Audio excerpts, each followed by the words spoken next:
आदमखोर चुड़ैल की कहानियां भारतीय लोक कथाओं और ग्रामीण इलाकों में अक्सर सुनी जाती हैं। ये कहानियां प्राचीन समय से चली आ रही हैं और इनका उद्देश्य लोगों को डराना या जीवन में नैतिकता सिखाना होता है।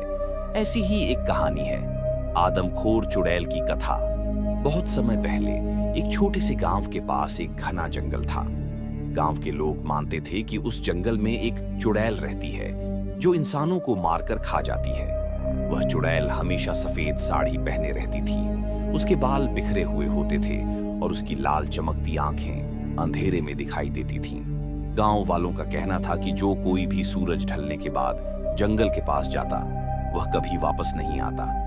कई बार रात में लोगों ने उस जंगल से डरावनी आवाजें और चीखें सुनी थीं।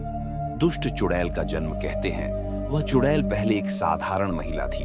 उसका नाम रमा था और वह बहुत सुंदर और भोली थी। लेकिन एक दिन गांव के कुछ लालची लोग उसकी संपत्ति हड़पने के लिए उसे जादू टोना करके मार डाले। मरने से पहले उसने कसम खाई कि वह उन सबको बर्बाद कर देगी। वह मरने के बाद एक आदमखोर चुड़ैल बन गई। डरावनी घटना, एक बार गांव का एक युवक राजू चुड़ैल की कहानी को झूठ मानकर जंगल में चला गया।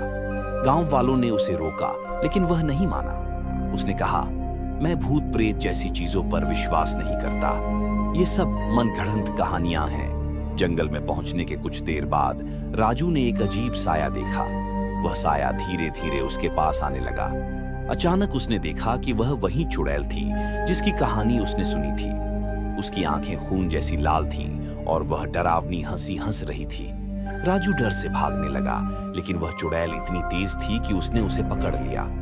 अगले दिन गांव वालों ने जंगल के पास राजू का सिर्फ एक कंकाल पाया। उस दिन के बाद कोई भी गांव वाला सूरज ढलने के बाद जंगल में जाने की हिम्मत नहीं करता। नैतिकता यह कहानी लोगों को सतर्क रहने और अंधविश्वास से बचने की सीख देती है। हालांकि यह भी सिखाती है कि किसी का दिल दुखाने और अन्याय करने का परिणाम भयंकर हो सकता है। ऐसी कहानियां मनोरंजन के साथ साथ डर और सम्मान की भावना पैदा करने के लिए सुनाई जाती है। रमेश इन एंटरटेनमेंट टीवी को लाइक करें और चैनल को सब्सक्राइब करें।